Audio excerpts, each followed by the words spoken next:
नमस्कार, स्वागत है आपका वीबीटी भारत टीवी में। मैं हूं आपके साथ में आस्था चौहान। आइए रुक करते हैं आज की ताजा तरीन खबरों की तरफ।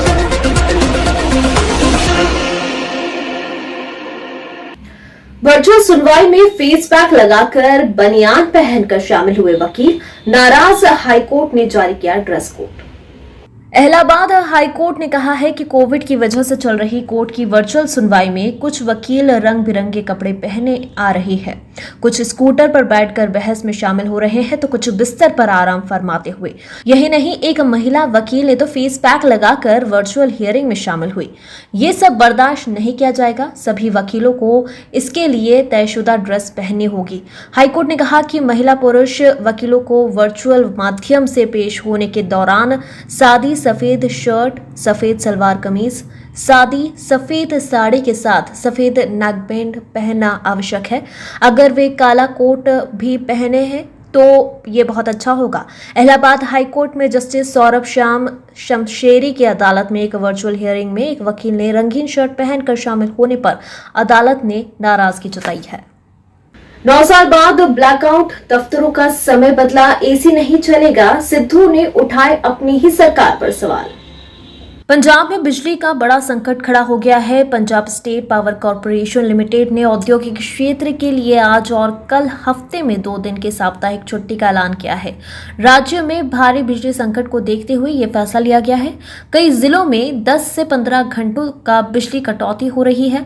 बिजली की कमी से किसान भी परेशान है। धान की रोपाई का समय है और उन्हें बिजली नहीं मिल पा रही है। मुख्यमंत्री अमरिंदर सिंह ने सरकारी दफ्तरों में काम का समय घटाने का भी ऐलान किया है। सरकारी दफ्तरों में अब सुबह 8 बजे दोपहर 2 बजे तक ही काम होगा। साथ ही दफ्तरों में एसी बंद रखने के भी आदेश दिए गए हैं। छोटे राज्यों में कोरोना के मामले बढ़ने से केंद्र सरकार है चिंतित। 6 राज्यों में विशेष टीमें भेजी गई है। देश में कोरोना के मामलों की संख्या कम जरूर हुई है, लेकिन केंद्र सरकार कोई भी ढिलाई नहीं बरत रही। हाल के समय में छोटे राज्यों, खासकर पूर्वोत्तर के राज्यों में कोरोना के नए केसों की संख्या में इजाफे के बाद केंद्र सरकार ने 6 राज्यों में टीमें भेजी है। कोविड-19 पर नियंत्रण और रोकथाम के उपयोगों के तहत 6 राज्यों में ये टीमें भेजी गई हैं, जिसमें अरुणाचल प्रदेश, त्रिपुरा, मणिपुरम, उड़ीसा, केरल और छत्तीसगढ़ शामिल है। राज्यों में भेजी जाने वाले उच्च स्तरीय टीमों में 1 क्लिनिशियन और 1 लोक स्वास्थ्य विशेषज्ञ शामिल होगा। जानकारी के अनुसार टीम वहां कोविड-19 मैनेजमेंट, निगरानी, कंटेनमेंट, ऑपरेशंस और टेस्टिंग जैसे काम को देखेगी। उपचुनाव के भरोसे लटकी है सीएम तीरथ सिंह रावत की गद्दी। बीजेपी में दरार भी रास्ते की अड़चन।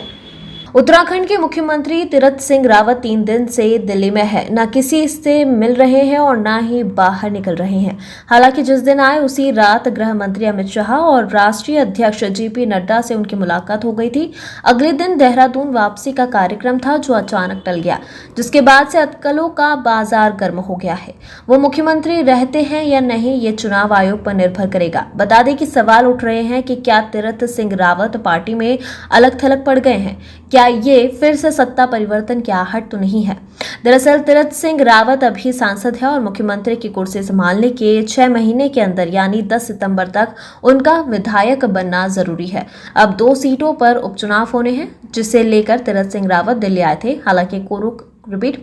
हालांकि कोरोना को लेकर फिलहाल उपचुनाव में चुनाव आयोग की रोक है, जिसके चलते तीरथ सिंह रावत की कुर्सी खतरे में लग रही है। नीतीश कुमार के ही मंत्री ने कहा, भ्रष्ट है हमारी सरकार। बिहार में सीएम नीतीश के लिए उनके ही मंत्री मुश्किल खड़ी कर रहे हैं। भाजपा के विधायक भी पार्टी के फैसलों पर असंतोष व्यक्त कर चुके हैं।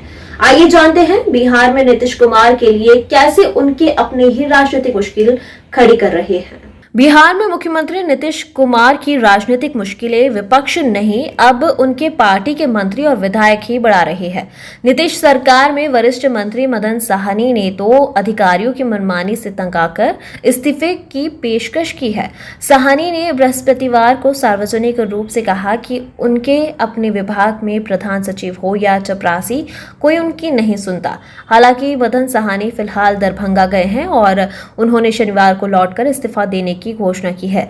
माना जा रहा है कि जिस 134 बाल विकास परियोजना अधिकारी के तबादले से संबंधित मदन साहनी की अनुशंसा को विभाग के प्रधान सचिव ने अनसुना किया, उसके बारे में अब कोई समाधान निकाला जा रहा है। इस्तीफे की बात के साथ ही साथ साहनी ने यह भी स्पष्ट किया कि वे पार्टी नहीं छोड़ेंगे। बुलेटिन में फिलहाल इतना ही। मुझे दीजिए इजाजत। नमस्कार।